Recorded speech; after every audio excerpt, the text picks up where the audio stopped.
Tai sveiki sugrįžę ir naujai prisijungę prie tiesioginės klausimų ir atsakymų sesijos su medikais iš Vilniaus universiteto ligoninės Santaros klinikų endokrinologijos centro transliacijos. Šį sakinį jau sakau antrą kartą per šią transliaciją ir sakiau, kad jis bus ilgiausias tikrai per visą šią sesiją. Tai o dabar mes jau žengėme tvirtą koją į antrą šios sesijos būtent dalį ir noriu pasisveikinti su gydytoja endokrinologe Laura Šiaulienė. Sveiki, Laura. Sveiki. Ir taip pat šioje transliacijoje, kaip ir minėjau, su mumis irgi bus slaugytoja diabetologė Violeta Bičkauskienė. Dar kartą sveiki. Sveiki. Tai aš pradėsiu nuo žmonių klausimų ir suskirstysim šią sesiją į skirtingas temas. Tai tikrai daug buvo klausimų apie diabeto tipus. Tai gal, Laura, klausimas būtent būtų jums. Tai kokie yra tie diabeto tipai kartu ir tuos, apie kuriuos mes tikrai patys gerai žinome, bet ir apie tos, kuriuos galbūt nežinome. Tai patys dažniausiai diabeto tipai yra pirmo ir antro tipo cukrinis diabetas, kas visiems pacientams tikrai puikiai žinoma. Pirmo tipo diabetas vystosi dėl insulino deficito, dėl kasos beta ląstelių destrukcijos ir insulino deficito, o antro tipo diabetas bent jau ligos pradžioje vystosi dėl atsparumo insulinui. Na ir daug retesnės formos tai yra monogeniniai diabetai, dar kitaip vadinami MODY diabetai, kas turbūt ir ne tik pacientam, bet ir daugeliu gydytojų yra mažai pažįstami diabetai, tai gal apie juos šiek tiek plačiau papasakosiu. Nes pirmo ir antro tipo diabetai yra poligeninės ligos, tai yra jų pasireiškimas sąlygoja daugelio genų veikimas, jų sąveika. Tuo tarpu monogeninių diabetų pasireiškimas sąlygoja vieno geno mutacija, reiškia, yra konkretus genas, kuris yra atsakingas už diabeto pasireiškimą. Tai monogeninių diabetų yra 13 tipų, tačiau patys dažniausiai yra 5 iš jų, tai yra MODY 3, kuris sudaro apie 50%, MODY 2, kuris sudaro apie 30-20%, MODY 1 ir MODY 5. Tai šitie diabetai ypatingi yra tuo, kad turi tam tikrą pasireiškimą būdingą, tiksliau nebūdingą nei pirmam, nei antram tipui. Šitie diabetai pasireiškia jauname amžiuje, tačiau pacientam nebūna diabetinės ketoacidozės, jie dažnai turi visai neblogą likutinę savo kasos funkciją, išmatuojama C peptidu, ir paprastai ligos pradžioje jiems reikia ypatingai mažų insulino dozių. Šie pacientai nebūna nutukę, tokie kaip dažnai būna antratipiai. Tai va čia toksai esminis skirtumas, tai ir vadinamas tarpinis fenotipas, nei pirmas, nei antras diabetas, mes taip išsireiškiam. O sakykit, Laura, tas MODY tipas pats labai skiriasi diabeto kontrolė jau jo pačio nuo pirmojo tipo? Taip, diabeto kontrolė iš tikrųjų skiriasi priklausomai nuo MODY tipo. Pavyzdžiui, MODY 2 diabetas paprastai pasireiškia dėl fermento gliukokinazės mutacijos. Šitas fermentas yra lokalizuotas kasoje, ir reaguoja į gliukozės pakilimus. Kai gliukozė pakyla, pasiekia tam tikrą slenkstinę ribą, kasa sekretuoja insuliną ir to pasekoje glikemija mažėja. Kada šitas fermentas yra mutavęs, paciento glikemijos slenkstis yra aukštesnis, jisai insuliną sekretuoja esant aukštesniai glikemijai. Todėl pacientam pasireiškia tokia saiki alkio hiperglikemija nuo 5,5 iki 8,5. Ir kas yra svarbu, kad tokiem pacientam nesivysto diabetinės komplikacijos ir todėl štai šie pacientai gali būti negydomi.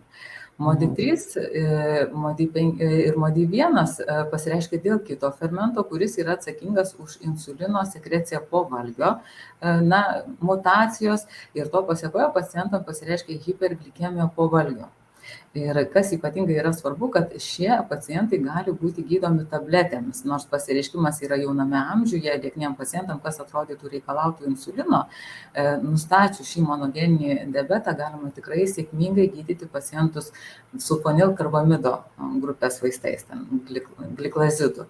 Tai šitas žinojimas jis iš tikrųjų nulemia gydymo taktiką. O dabar, Laura, dar pakalbėkime apie tokias 4 raides LADA. Tai ir yra klausimas, ar galima kažkaip pratęsti insulino gamybą kasoje, kai sergi suaugusiųjų latentiniu autoimuniniu cukriniu diabetu? Iš tikrųjų, pats pacientas nelabai ką gali padaryti. Tai yra autonominis procesas, kurio, bet dabar ką kalbėjo vedėja, kad tai jau yra tam tikri vaistai, kur galbūt ateityje galėtų būti taikomi, tačiau kažkaip koreguoti gyvenimo būdą, kažką padaryti pačiam pacientui, na, šiuo metu nėra jokių įrodymų, patikimų įrodymų, kad būtų galima kažkaip, na, sulėtinti autoimuninio proceso progresavimą, vis tik tai, na, atsakymas būtų ne, tiesiog reikia sveikai gyventi ir stengtis palaikyti normalią glikemijos kontrolę. Nes iš kitos pusės aukšta glikemija ir glikemijos variabilumas, jisai žudo kasos beta ląsteles. Tai jeigu jau taip žiūrėti ne tik į LADą, bet apskritai į pirmo tipo cukrinį diabetą, tai glikemijos kontrolė yra ypatingai svarbi, nes hiperglikemija, jinai toksiškai veikia kasos beta ląsteles, kurios gamina insuliną. O vat dabar kaip tik užsiminėt apie hiperglikemiją, bet dar yra ir hipoglikemija. Tai aš žinau, kad tikrai daugeliu irgi kyla klausimas, kuri iš jų yra iš tikrųjų pavojingesnė. Taip. Nu, pacientai tai turbūt tikrai, kad dauguma žino, kad vis tik tai daug rizikingesnė yra hipoglikemija, nes, na, gliukozės badas smegenims yra tikrai labai pavojingas ir nukritus glikemijai iki tam tikro lygio pacientas gali panirti į hipoglykeminę komą. Tai užtat pacientai tikrai dažniausiai labiau ir bijo hipoglikemijų, nes jie blogiau toleruoja, jom tikrai pasireiškia patys įvairiausi simptomai, nuo tų vadinamųjų adrenerginių, kaip dažnas širdies plakimas, drebulys, prakaitavimas, iki neurogrikopeninių, tie, kurie jau pasireiškia dėl centrinės nervų sistemos slopinimo, dėl jau mūsų atsiranda vangumas, mieguistumas, apatija, tai tikrai šitie simptomai paprastai visada pacientus daug labiau išgąsdina negu hiperglikemijos simptomai. Taip. Tai Laura, tuomet dabar šiek tiek leisiu jums susipažinti su klausimu, jūs turėtumėte jį čia matyti ir tuomet dabar aš pereisiu prie Violetos. Ir yra klausimas Violetai, jei organizmas dar gamina kažkiek savo insulino, ko galima būtų griebtis, ką valgyti, nevalgyti, kokius galbūt papildus vartoti. Ir man atrodo, tie papildai yra irgi labai svarbus dalykas paminėti, kad nereikia jų savavališkai tiesiog vartoti, reikėtų ir tyrimus pasidaryti. Tai, na, kaip tą gamybą insulino jau savo turimą galima ilgiau išsaugoti? Iš tikrųjų, tai ačiū už papildymą, tai ką pasakėt Daliau apie papildus, kad jie kiekvienas turi savo indikaciją ir reikia vartoti tai, kas yra indikuotina, ko trūksta, tai tada tikrai papildyti. Mes tą galime tuo, ką siūlo mums farmacinės kompanijos. O neretai aš sulaukiu klausimo apie tai, ar kažkokie tai maisto produktai, ar arbatos, ar užpilai gali mažinti gliukozę, ar gali padėti pagyti nuo cukrinio diabeto. Tai atsakymo aš neturiu. Klinikinių tyrimų nėra patvirtinančių išsaugojimą, patvirtinančių gliukozę mažinantį efektą. Taip, yra į ką apeliuojama, kad gerina medžiagų apykaitą. Tai jeigu mes turim žinutę, kad cinamonas gali turėti įtakos geresnį medžiagų apykaitai ir tai reiškia, kad geresnė gliukozė bus po valgio, tai yra pagalba, bet tai nėra sprendimas, kaip gydymuisi, ne?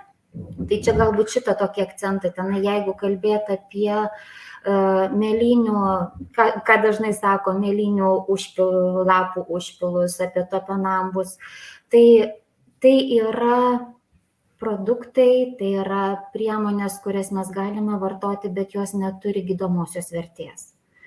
Ir ką tik Laura ir paminėjo apie toksišką poveikį, beta salelėm hiperglikemijos, tai vadinasi kiekvienas produktas, kuris didina gliukozę nepasvertai aukštai, turėtume jį atsižvelgti ir jo mažiau vartoti. Vengti. Geriau susilaikyti šiek tiek. Taip, Laura, tai tuomet grįžtam prie tiesioginės transliacijos metu užduoto klausimo. Tai irgi tikrai primenu visiems, kas mus stebi, kad jūs galite užduoti jums rūpimus klausimus komentarų skiltyje. Aš dabar įgarsinsiu šį klausimą. Tai man 53 metai, 2022 metais persirgau lengva COVID-19 forma. Po to pradėjau skiepytis ir po 4. skiepo praėjus mėnesiui buvo diagnozuotas 1. tipo cukrinis diabetas. Kol kas C-peptido tyrimas nevalgius 0,48. Dabar bijau skiepintis, kad iki galo nepribaigčiau kasos. Ar teisingai darau? Na, pirmiausia, tai turbūt reikėtų suprasti, kad pirmo tipo cukrinis diabetas, kaip ir antro, tiesą sakant, tai yra progresuojanti liga. Tai yra užsivedęs autoimuninis procesas, kuris bet kuriuo atveju, kasos beta ląstelių destrukcija, jinai progresuos. Pirmatiniam tai tikrai. Ir, šito proceso yra neįmanoma sustabdyti. Dabar, ar tai įtakoja vakcinos progresavimą? Iš tikrųjų, tiek kiek aš žinau, duomenų patvirtintų nėra. Tikrai nėra įrodyta, kad COVID vakcinos galėtų kažkaip tai sukelti pirmo tipo cukrinį diabetą ar skatinti jo progresavimą. Tai bet kuriuo atveju buvo predispozicija, tai yra polinkis pirmo tipo cukriniam diabetui ir tas diabetas išsivystė tikrai tikėtina nepriklausomai nuo vakcinacijos. Iš kitos pusės reikia pasverti riziką pacientui sergančiam diabetu nesivakcinuoti, nes iš tikrųjų diabetu sergantys pacientai, jie serga sunkiau COVID infekciją ir tie padariniai tikrai gali būti gana liūdni. Todėl mano rekomendacijos vis tik tai būtų skiepytis, nes autoimuninė liga, jinai turi savo eigą ir gali būti, kad diabetas, pirmo tipo diabetas, jo kontrolė šiek tiek pasunkės, bet tikrai mažai tikėtina, kad tą išprovokuos vakcinacija. Iš kitos pusės vakcinacija tikrai sumažins sunkios infekcijos riziką. Ir jūs kaip pati, Laura, minėt, greičiausiai per sunku pagrįsti moksliniais tyrimais COVID-19 temą, nes tiesiog per mažai dar jų yra padarytų. Taip, tiesiog įrodymų šiai dienai trūksta, o įrodymų, kad diabetu sergantieji pacientai serga sunkiau, tikrai yra apstu. Tai čia jau reikia pasverti naudos ir rizikos santykį ir vis tik tai rizikos santykis, rizika nusveria naudą šiuo atveju. Tai kaip tik, Laura, mes pakalbėjom iš pradžių su jumis apie diabeto tipus, o dabar pereinam prie insulino rūšių. Tai kuris insulinas šiai dienai skaitomas kaip geriausio? Ar yra koks patobulėjimas, ar nusimato naujų insulinų atsiradimas Lietuvos rinkoje, tame tarpe ir bazinių be trisibos? Diabeto gydymas yra individualizuotas ir tikrai vieno geriausio insulino tinkančio visiems nėra. Parinkdami gydymą diabetu sergantiesiems mes susipažįstam su jų gyvenimo būdo, valgymo, fizinio aktyvumo įpročiais ir pagal tai yra parenkamas insulinas, atsižvelgiant į tai, kiek žmogus yra aktyvus, kaip jisai maitinasi, kiek jam svarbu yra turėti tam tikrą langą insulino leidimui, galbūt tai yra labai aktyvus vakarai žmogus ir jam reikia parinkti ultra ilgo veikimo insuliną, kuris yra šiek tiek lankstesnis savo leidimu. Kiek žmogui yra svarbu turėti tą galimybę susileisti insuliną prieš pat valgį, jeigu, pavyzdžiui, dažnai yra valgoma viešose įstaigose, galbūt kaip tik atvirkščiai, šiek tiek atidėtą injekciją turėti. Koks yra jo glikemijos profilis, tai yra begalė kriterijų, į kuriuos atsižvelgdami mes ir paskiriame insulino terapiją ir tos insulino rūšys tikrai nėra vienos prastesnės, vieno prastesnio, kito geresnio insulino, tai yra skirtingomis charakteristikomis pasižymintys insulinai, kurie mums padeda parinkti patį geriausią gydymą konkrečiam pacientui, kitaip tariant, individualizuotą gydymą. Dabar kol kas iš tikrųjų tas insulinų spektras yra tikrai labai nemažas ir dažnu atveju, žinant, kaip jie veikia ir laikantis teisingo gyvenimo būdo, teisingai maitinantis, turint adekvatų fizinį krūvį, iš tikrųjų ta glikemija su šiuolaikiniam technologijom, su sensoriais, su jutikliais, glikemijos kontrolę gerą pasiekti tikrai yra įmanoma ir su dabar esančiais insulinais. Yra vienas kassavaitinis insulinas, dabar klinikinių tyrimų ribose, Ikotekas. Tai, kol kas tie rezultatai Lietuvoje jo nėra ir kaip ir minėjau, tai yra tyrimų ribose, bet kol kas tie rezultatai yra tokie, kad glikemijos kontrolė nėra geresnė negu, sakykime, leidžiant kitą ultra ilgą insuliną, kurį leidžiam kiekvieną dieną, tuo tarpu hipoglikemijų rizika yra didesnė. Taip. O mes galime laikyti, pavyzdžiui, ar teisinga laikyti, kad yra kažkoks pažangiausias insulinas šiai dienai? Ne. Yra naujausi insulinai, sakykime, kad naujausi, bet kad tai būtų geriausias insulinas, tobuliausias insulinas tikrai ne. Ir tikrai, paskutiniai į Lietuvos rinką įėję insulinai, jie tikrai toli gražu ne visiems pacientam tinka.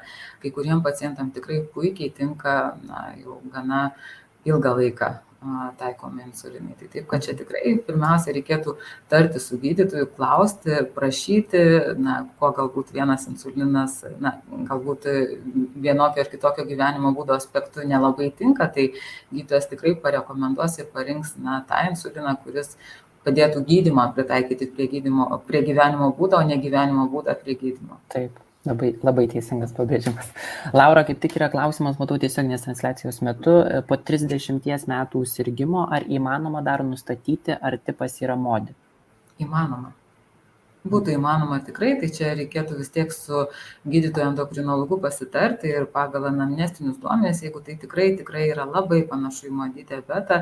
Vėlgi, kas dar yra labai būdinga MODY diabetui, tai yra liga paveldima vadinamoju autosominiu dominantiniu būdu. Tai yra paprastai bent vienas pirmos eilės giminaitis taip pat serga cukriniu diabetu. Taip pat, jeigu kas naudojasi Google platformą, galima tikrai įsivesti į paiešką, yra MODY skaičiuoklės. Tai tą tikrai galėtų padaryti ir patys pacientai, kur suvedus tam tikras klinikinės charakteristikas, kada prasidėjo diabetas, kokia jo eiga, koks paciento amžius, ar tai yra giminės sergantis diabetu, tai ta skaičiuoklė įvertina procentaliai, kokia tikimybė yra, kad pacientui yra MODY diabetas. Tai diagnozė yra jau patvirtinama, endokrinologai įtarė šitą diabetą ir diagnozė galutinai yra patvirtinama genetikų. Pacientas yra siunčiamas pas genetikus ir ten atliekami genetiniai tyrimai ir diagnozė patvirtinama arba atmetama. Bet kas yra ypatingai svarbu, kad praktiškai visada MODY diabetų sergantieji turi pirmos eilės giminių sergančių diabetų. Gerai, Laura, tuomet pereikime prie kitos mūsų temos ir mes jau pirmos sesijos dalyje kalbėjom šiek tiek apie emocinę sveikatą ir būtent cukrinio diabeto santykį kartu su ja. Ir iš tikrųjų džiaugiuosi, kad daug buvo visai klausimų būtent emocinės sveikatos tema. Tai klausimas pirmasis yra, kokią įtaką mūsų emociniai sveikatai daro cukrinis diabetas. Labai platus klausimas, labai nuo daug ko priklausantis, nuo asmeninių savybių, nuo žmogaus požiūrio, nuo optimizmo lygio. Tai labai priklauso nuo to, kokios yra su diabetu susijusios komplikacijos, nes paprastai ligos pradžioje pacientai, ypatingai tiem, kuriem lengva naudotis technologijom, jie iš tikrųjų yra sveiki žmonės, jeigu tik tai su papildomom pastangom. Laikantis gyvenimo būdo rekomendacijų, tinkamai leidžiantis insuliną ir palaikant glikemiją normos ribose, kažkokių labai padarinių sveikatai juk nėra. Tik tai jau progresuojant ligai, ypatingai jeigu glikemijos kontrolė nebuvo gera, gali atsirasti komplikacijos, kurios paprastai ir sukelia diskomfortą, depresijos didesnę riziką ir panašiai. Tai nežinau, ar čia dar daugiau kažkiek tai plėstis, bet iš tikrųjų tai yra didesnė nerimo, depresijos rizika, valgymo sutrikimų rizika. Taip, tai tuomet lyskime į gilį, galbūt čia bus toksai labiau iš gyvenimiškos patirties, ar ilgą laiką sergant cukriniu diabetu gali sutrikti koordinacija ir atmintis? Galėtų būti, aišku, čia labai svarbu yra diferencinė diagnostika, nes koordinacija gali trikti dėl įvairiausių priežasčių, dėl diabeto poveikio į širdies ir kraujagyslių sistemą, kas gali sukelti pokyčius smegenų kraujagyslėse, širdies kraujagyslėse, ko pasekoje sutrikus šių organų veiklai gali ir koordinacija sutrikti ir atmintis. Taip, tai galėtų būti, bet vis tik tai čia vėlgi reikia diferencinės diagnostikos. Gydytojas endokrinologas vertina, kiek tai yra tikėtina dėl glikemijos, kiek tai yra dėl kitų priežasčių, nes ilgą laiką sergant diabetu tai yra ir amžėjimo problema, kada pacientas vyresnio amžiaus ir galvos svaigimas, koordinacijos sutrikimas apskritai yra būdingas vyresniem pacientam. Tai čia reikia labai diferencijuoti, ar tai yra tikrai susijęs su diabetu ir galima papildomais tyrimais nustatyti patologiją, kažkaip tai koreguoti ir gydyti, ar vis tik tai yra kitos srities problema. Aš tikrai nepamirštu, kad čia pas mus yra ir Violeta kartu. Tai Violeta, jeigu jūs turit kažką pridėti, tai būtinai įsiterpkit, bet aš kaip tik dabar klausimą noriu ir jums skirti, ar diabetas gali sukelti stiprius galvos skausmus ir lėtinį nuovargį. Čia galbūt ir visai yra kalbama apie hiperglikeminę būseną. Man asmeniškai tikrai hiperglikemija sukelia didelius galvos skausmus, tai galbūt jūs, Violeta, gali tą simptomatiką maždaug papasakoti. Iš tikrųjų, galvos skausmas gali būti būdingas tiek hiperglikemijai, tiek hipoglikemijai.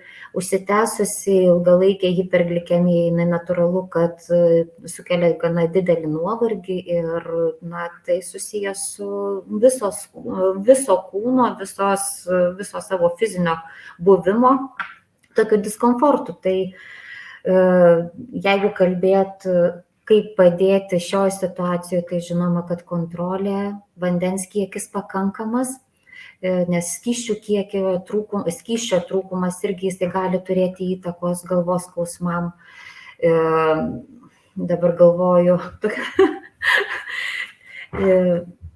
jeigu nežinau dabar Daliau, apie kokius simptomus turėjot minty, kai klausėte, hiperglikemijos, tai gali būti ir kojose sunkumas, ir mėšlungio pojūtis, dažnesnis, intensyvesnis. Ketoacidozei, vėlgi ilgalaikė hiperglikemija pereina į ketoacidozę, tai ir pykinimas, ir vėmimas, ir turbūt, kad tie, kurie serga pirmo tipo cukriniu diabetu, šitas ar švelnesnės, ar stipresnės būklės esate patyrę. Ir, suprantate puikiai, kad simptomai yra ir individualūs. Tai, kas vienam yra hiperglikemijos simptomai, kitam yra hipoglikemijos simptomai. Tai atpažinti savus yra labai svarbu. Ir naujai susirgusiems cukriniu diabetu visada akcentuoju, kad tada, kai pasijaučiate ne taip, kaip įprastai, pirmiausia pasitikrinkite gliukozę ir ar galite tuos simptomus susijęti su ta būklė. Tai būtina individualizuotis. Taip. Laura, tuomet klausimą matau irgi jums, kokiais genetiniais tyrimais yra nustatomas pats MODY diabetas? Labai aš jau čia detalizuoti negaliu, bet kaip ir minėjau, tai yra tam tikrų genų mutacijos, kurios, bijau sumeluoti, bet turėtų būti nustatomos genų sekvenavimo metu. Tiesiog įvertinama, čia jau genetikai atlieka šitos tyrimus, mes jų nedarome patys. Taip. Ir tuomet dar dėl emocinės kartu sveikatos ir šiaip irgi iš patirties, matau, yra komentaras, man yra 23 metai, sergu pirmo tipo cukriniu diabetu jau 9 metus, atsirado problemų su dėmesio koncentracija. Tapo labai sunku mokintis ir atsirado didelis nuovargis. Dariausi kompiuterinę tomografiją, viskas tvarkoje. Ar gali ta dėmesio koncentracija būtent irgi atsirasti dėl cukrinio diabeto? Labai priklauso nuo diabeto glikemijos kontrolės, nes kaip Violeta ir minėjo, savijauta ir jūs kaip ir pats sakėte, kad prie hiperglikemijos atsiranda ir galvos skausmai ir tikrai lydimi dėmesio ir koncentracijos stokos. Aš gal dar akcentuočiau, kad prie pirmo tipo cukrinio diabeto yra dažnai lydinčios ligos, lydinčios autoimuninės ligos ir viena dažniausiai iš jų yra skydliaukės patologija. Tai skydliaukė labai susijusi su dėmesio koncentravimu. Ir praktiškai pirmo tipo diabetu sergantiesiam kartą metuose ištirti skydliaukės veiklą reikėtų. Tai nesant daugiau detalių apie glikemijos kontrolę ir panašiai, tai sakyčiau, kad ypatingai merginai reikėtų padaryti TTH tyrimą. Tai yra, įvertinti skydliaukės veiklą ir tai galėtų būti priežastis, dėl ko pablogėjo dėmesys ir koncentracija. Gerai, tuomet dabar galima pereiti prie komplikacijų temos, nes tikrai irgi yra svarbi tema. Tai Laura, pradėkime gal nuo periferinių nervų pažeidimo, tai yra polineuropatijos. Kokia yra ta prevencija ir iš viso, ką reiškia galbūt žmonės net nėra girdėję tokio žodžio kaip polineuropatija ir kaip jinai yra susijusi su diabetu? Taip. Tai polineuropatija tai yra nervų pažeidimas ir nebūtinai somatinių, neuropatija. Mes iš tikrųjų turim dar ir platesnę savoką. Neuropatija tai apskritai nervų organizme pažeidimas. Žmogaus nervai gali būti arba somatiniai, tai yra pacientams žinomi galūnių nervai, kada atsiranda jau polineuropatija, galūnių skausmai, tirpimas, priešingai nejautra ir taip pat nervai yra ir vidaus organuose, jie nervuoja vidaus organus ir sąlygoja jų veiklą. Tai iš to gali būti arba polineuropatija, kuomet pažeisti somatiniai galūnių nervai, arba autonominė neuropatija, kuomet pažeisti vidaus organų nervai. Tai kalbant apie polineuropatiją ir apskritai apie visas neuropatijas, labai smagu, kad klausimas prasideda nuo prevencijos, nes iš tikrųjų lengviausia, bet Pirmiausia, reikėtų pradėti nuo prevencijos, todėl kad neuropatijų gydymas dažnu atveju tikrai yra gana sudėtingas ir mažai sėkmingas. Tai prevencijai, žinoma, turbūt jau savaime suprantama, yra svarbi glikemijos kontrolė. Bet jūs klausėte, kaip vystosi polineuropatija, tai vystosi oksidacinio streso pasekoje. Aukšta glikemija sąlygoja laisvųjų radikalų kaupimąsi organizme, ko pasekoje vystosi oksidacinis stresas ir nervai yra pažeisti. Tam tikri laisvieji radikalai kimba prie nervų, juos pažeidžia ir to pasekoje atsiranda simptomatika. Tai numeris 1, žinoma, koreguoti glikemiją ir glikemijos kontrolės nauda yra vienareikšmiškai įrodyta pirmo tipo diabetu sergantiesiam. Tačiau antratipiams ta prevencija yra ženkliai kompleksiškesnė, todėl kad antro tipo diabetu sergantieji paprastai yra nutukę, jie turi aukštą cholesterolį, aukštą kraujospūdį. Ir šita visa puokštė kartu su glikemija ypatingai sąlygoja nervų pažeidimą ir labai dažnai polineuropatija prasideda netgi prie diabeto stadijoje, kada glikemija dar nesiekia cukrinio diabeto ribų, bet kada yra visa to vadinamo metabolinio sindromo puokštė, kada yra nutukimas, dislipidemija, hipertenzija, sąlygoja labai ankstyvus nervų pažeidimus ir netgi reikėtų paminėti, kad dalis polineuropatijų netgi pasireiškia nutukusiem pacientam net nesargantiem diabetu. Bet visada reikėtų prisiminti, kad esant polineuropatijos rizikai ypatingai svarbu gydyti ne tik glikemiją, ne tik koreguoti glikemiją, bet ir kai jau gydytojas paskiria, tai tikrai gerti statinus, koreguoti kraujospūdį, nes visa šita puokštė tikrai papildomai prisideda ne mažiau, o antratipiam gal net ir daugiau prie nervų pažeidimų negu glikemija. Tai tas labai svarbu. Taip, sakyk, Laura, pabaikite, jeigu dar norėt. Aš galvočiau dar apie gydymą šiek tiek papasakoti, bet jūs apie prevenciją daugiau klausėte, tai nežinau, ar pereiti prie to klausimo. Ne, taip, pereikite ir prie gydymo. Tai gydymas iš tikrųjų, kaip ir minėjau, tikrai sunkiai pasiduoda neuropatijos gydymui ir, skaitosi, jeigu bent jau polineuropatijos iš principo gali būti 2 rūšių - skausminės ar simptominės arba asimptominės. Tai simptominės nerizikingos, bet labai vargina pacientus, nes iš tikrųjų pasireiškia patys įvairiausi simptomai, kurie paprastai prasideda pėdose, lygai progresuojant kyla, apima ir plaštakas, dažniau atsiranda nakties metu ir užtat tikrai labai sutrikdo pacientų miegą, nes labai sunku yra pailsėti, kada tau kojas gręžia, degina, pjausto stiklais ir panašiai. Ir tie simptomai tikrai gali būti nuo vos juntamų iki ypatingai stiprių, kur tikrai labai sunkiai pasiduoda gydymui. Tai kalbant apie gydymą, dar paminėsiu asimptominės polineuropatijos, kurios irgi yra ypatingos ir nors ne taip vargina pacientus, nes jie nejaučia jokių skausmų, bet gali pasibaigti kojų traumatizavimu, nes pasireiškia kojų nejautra.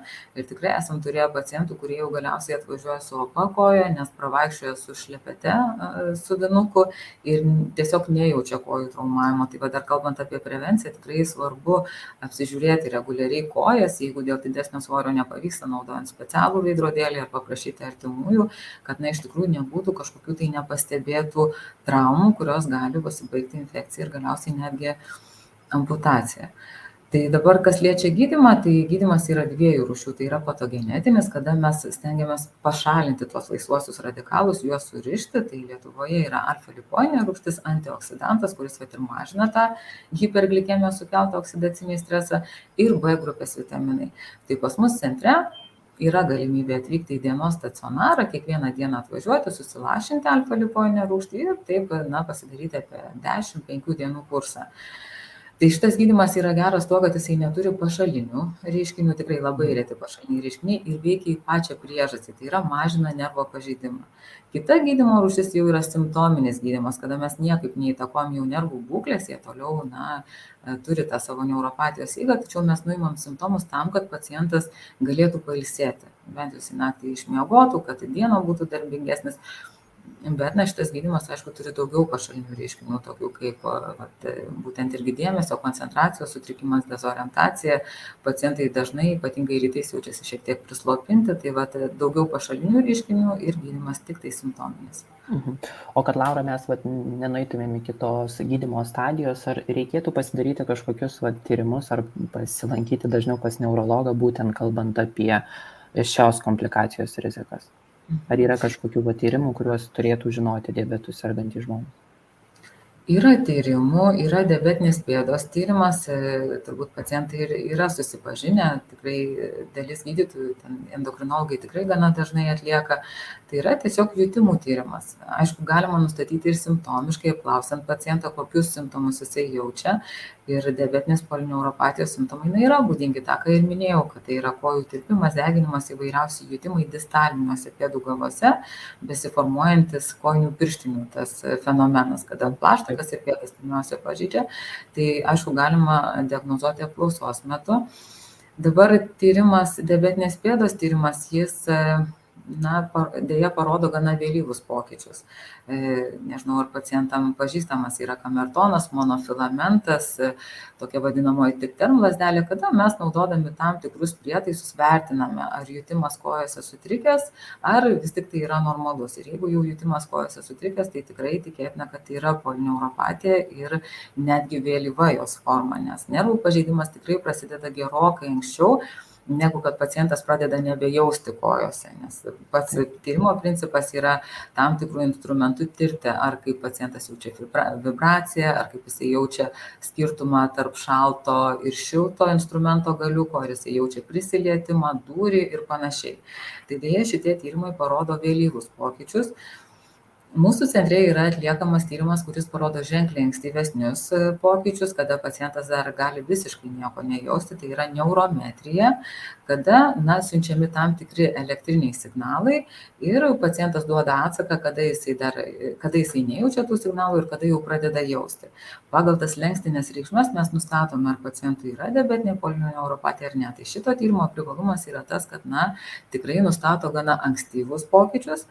Bet aišku, tas tyrimas jisai priklauso nuo paciento bendradarbiavimo. Pacientas turi būti orientuotas, jisai turi aiškiai suprasti, kada jisai jaučia tą elektros srovę arba kada jisai jau jos pradeda nebejausti.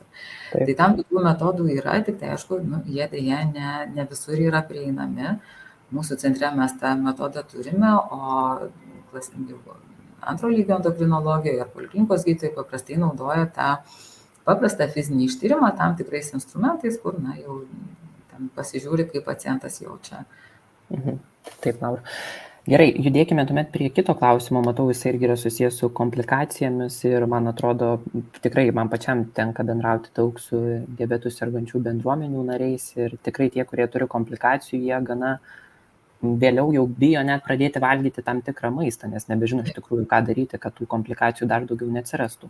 Ir čia yra klausimas, kaip kovoti su diabetinė gastroparezė, su pirmo tipo diabetu, nes nuo tos ligos telefone tik matosi kalnai kalneliai.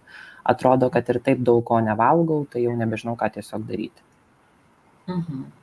Tai gastroparezė ir yra apie tai, nuo ko mes ir pradėjome, kad nervų pažeidimas gali būti tiek somatinių nervų kūne, tiek vidaus organų. Ir kada jau diabetas pažeidžia virškinamojo trakto nervus, sutrinka virškinamojo trakto motorika, jinai sulėtėja, judesiai, peristaltika, kitaip dar sakant, ir to pasėkoje lėtėja maistinių medžiagų rezorpcija. Tai gastropatija, paprastai problemas ir pacientam ir gydytojam kelia iš dviejų pusių. Pirmiausia, tai yra virškinamojo trakto reiškiniai, kada pacientam dėl sulėtėjusios motorikos atsiranda rūgštingumo jausmas, šleikštulys, pykinimas, protarpinis vėmimas, pilnumo jausmas. Ir iš kitos pusės, kaip ir pacientė klausė, kad tai kyla problemos koreguojant glikemiją. Tai reikia tiesiog įsivaizduoti, kad jeigu maisto absorbcija lėtėja, tai ir glikemija dažnai pradeda kilti vėliau ir tas hiperglikemijos epizodas jisai tampa ilgesnis. Tai užtat vėlgi vertinant glikemijos kreives, čia jau lengviausia padaryti turint jutiklį gliukozės, reikėtų pasižiūrėti, kokią taktiką insulino terapijos reikėtų taikyti. Dažnu atveju padeda vėlyvesnė greito veikimo injekcija. Jeigu mes suleidžiame šiek tiek vėliau, tai insulinas pradeda veikti tada, kada jau ta pavėlavusi gliukozės rezorpcija atsiranda. Kartais gali tekti susileisti mažesnę pradinę greito veikimo insulino dozę ir atidėtą dar vieną, tokį kaip korekcijos balsiuką, būtent dėl to, pavėluoto glikemijos kilimo. Dar yra tokių patarimų, kad, 2 valandas, kada jau pagal glikemijos kreivę matote, kad pradeda kilti gliukozė ir jeigu pabandom korekcinę dozę susileisti ir glikemija krenta, kartais pilnai užtenka tiesiog pasivaikščioti, turėti fizinį krūvį, neprigulti po valgio, o kažkokį tai vidutinio sunkumo aerobinius pratimus, ar tai greičiau prasieiti, ar kažką tai pasportuoti. Ir Fizinio kartais aktyvumo daugiau tiesiog. Taip, tiesiog turėti fizinį aktyvumą, kuris tikrai dažnu atveju pagelbėja. Glikemijos kontrolę apsunkina dar ir tai, kad siekiant sumažinti virškinamojo trakto reiškinius, dažnai gydytojai pacientam rekomenduoja valgyti dažniau, mažesnėm porcijom. Tai turėtų būti tada ne 3 valgymai, bet 5-6 valgymai per dieną mažesnėm porcijom. Ir vėlgi virškinamojo trakto simptomus sumažina gerai termiškai apdorotas maistas, kas glikemiją priešingai dažnai nepadeda mūsų glikemiją susitvarkyti. Yra rekomenduojama valgyti mažiau riebaus maisto, mažiau skaidulų turinčio maisto. Tai ta su glikemijos kontrolė kartais kertasi, bet iš tikrųjų individualiai pasižiūrėjus į glikemijos kreives galima atrasti tam tikrų sprendimų. Kiek leisti insulino, kada leisti insulino, ar reikia atidėti kažkokią tai dozę insulino. Tai jau čia labai reikėtų individualiai pasižiūrėti, jeigu nepadėtų tos įžvalgos, ką dabar pasakiau, tai vėlgi endokrinologo kontrolė ir individualus požiūris. Taip, Laura, matau, dar turim vieną tokį irgi iš patirties klausimą, bet man atrodo, lyg mes jį šiek tiek ir atsakėm, bet jeigu jūs turėsit kažką, tai papildykit. Diabetu sergu jau virš 30 metų, paskutinius kelias metus jaučiu, kad kojose trūksta jėgų. Lipant į kalną labai tempia achilo sausgyslė. Kas čia gali būti ir ar tai susiję su diabetu? Taip, tai tikrai galėtų būti diabetinės polineuropatijos klinika. Būtų labai svarbu įvertinti, koks yra jutimas kojose, nes matot, diabetinės polineuropatijos diagnozė yra nustatoma atmetimo būdu. Tai nėra kažkokių vienintelių požymių, kurie yra būdingi. Turi kažkokį požymį ir gali pasakyti, kad tai yra diabetinė polineuropatija. Silpnumas kojose nėra labai būdingas diabetiniai polineuropatijai, tai reikėtų tikrai labai patyrinėti pacientą, pasižiūrėti, koks yra jutimas kojos, įvertinti, kokie dar galbūt yra papildomi skundai. Tai kiekvienu atveju tikrai atliekam visą fizinį ištyrimą, pasižiūrim, kokie jutimai ir jeigu kyla įtarimų, tada jau siunčiam neurologui. Jeigu mums atrodo, kad tai nesusiję su diabeto liga, tai neurologas patikslina diagnozę, bet žinoma, jeigu ilgą laiką sergant diabetu, tai dažniausiai priežastis ir būna diabetinė polineuropatija. Tai tikimybė yra labai didelė. Vėlgi čia reikėtų pabandyti, tikrai esam turėję pacientų su tokiu lyg ir nelabai tipiniu požymiu, nes pirmiausia, dažniausiai diabetui yra būdingas skausmas iš simptomų. Silpnumas jau yra būdingas iš progresavusiai komplikacijai, bet jeigu pacientas turėjęs beskausmę polineuropatiją, tai silpnumas gali būti pirmas požymis, pirmas pasireiškimo požymis. Tai šitoj situacijai vėlgi reikėtų pasižiūrėti, esam turėję pacientų, kurių ir silpnumui padėjo alfa-lipoinė rūgštis, patogenetinis gydymas. Ir žinoma, stengtis užtikrinti, kad nebūtų B grupės deficito. Pasižiūrėti, ypatingai jeigu pacientas vartoja metforminą, pasižiūrėti, ar, jeigu ilgą laiką metformino vartojamas, tai čia gali būti ir B12 stoka, tai pirmiausia, tiksli diagnostika, nustatyti, ar tai nėra tikrai kažkokia kita priežastis. Ir tada patogenetinis gydymas, kuris tikrai galėtų padėti pacientui. Dar vienas dalykas dėl to silpnumo. Vėlgi reikėtų pasižiūrėti, ar nėra diabetinio kraujagyslių pažeidimo. Gal pacientas įvardina kaip silpnumą, dažniau tai vėlgi būna skausmas einant ir lipant laiptais ar tolimesnį. Jutiminis toks. Taip, tai dažnai mes dar ir prasipalpuojam pulsus papildomai, pasižiūrim, ar nėra kraujagyslių pažeidimo. Tai galėtų būti ne tik nervai pažeisti, bet ir kraujagyslės. Tada jau angiochirurgo konsultacija. Taip, žinot, yra Laura tokia daina, laiko nesustabdysim, jis visagalis, tai mes turim jau 10 maždaug minučių likusių ir dar noriu keletą temų aptarti ir labai nenoriu, kad ant manęs kažkas supyktų tiesioginės transliacijos metu, bet tikrai klausimus matom, tai noriu pasakyti, kad yra nemažai klausimų tikrai apie vaikus. Ir būtent dabar jau vaikų endokrinologo neturim, bet tikrai diabeto klubas IQ atsakys būtent į šiuos klausimus, tai pasistengs tikrai suteikti tą pagalbą kartu su gydytojais. Na, o dabar Laurai šiek tiek duosim pailsėti, atsigerti vandens, o Violetai tuomet turiu klausimą apie diabetą būtent ir svorio kontrolę. Tai kaip sumažinti svorį sergant pirmo tipo diabetu, nepakenkiant, aišku, sveikatai. Ir kaip nepriaugti. Iš tikrųjų, ties šituo klausimu susimašiau ir apie gastropatiją, kad mūsų komandos puikus narys yra gydytojas dietologas.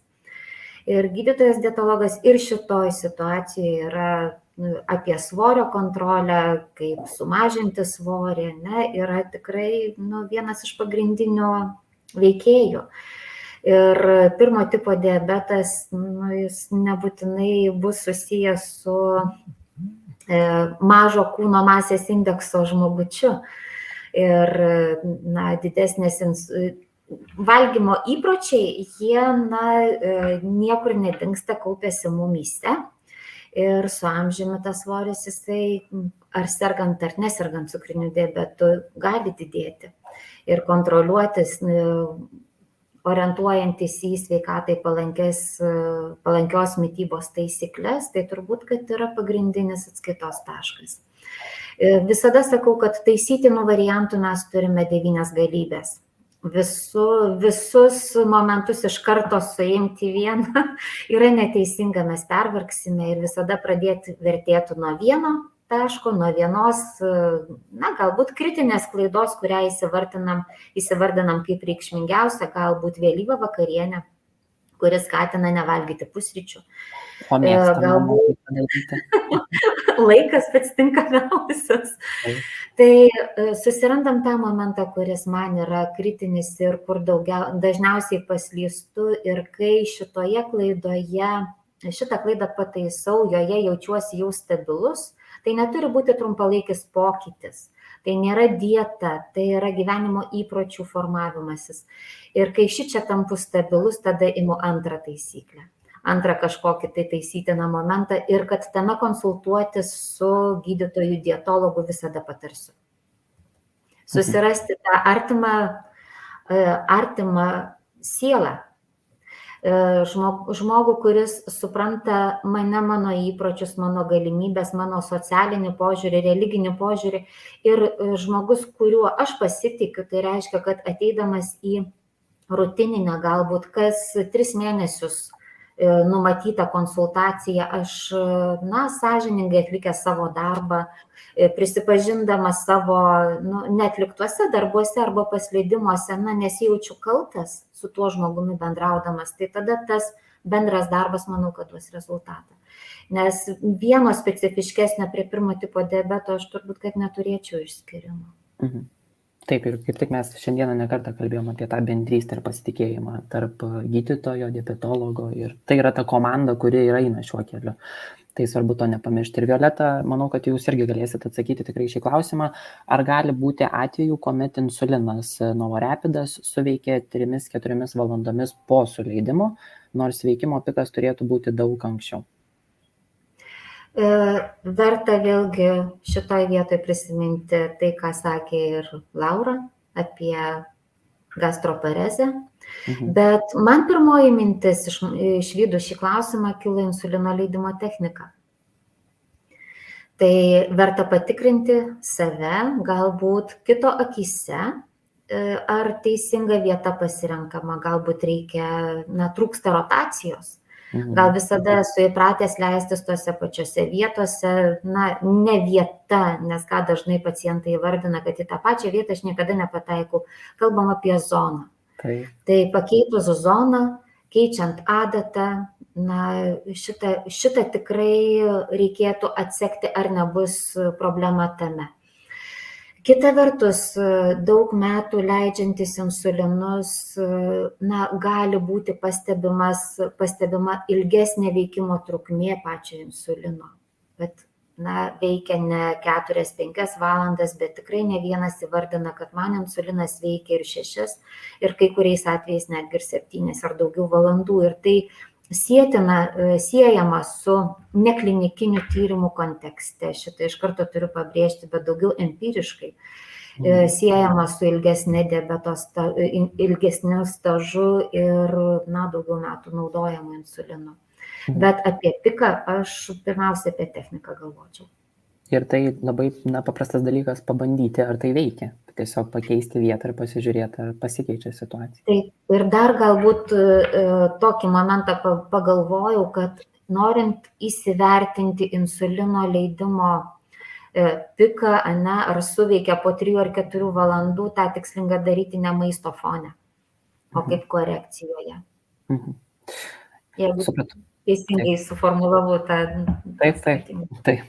Ačiū, Violeta. Tai tuomet, Laura, dar grįžtu prie jūsų, nes jau visiškai keletą minučių tik tai turim. Tai manau, kad labai svarbus tikrai klausimas, nes onkologija ir šiaip su ja susijusios problemos yra mūsų visuomenė, kaip ir visame pasaulyje, plati tema.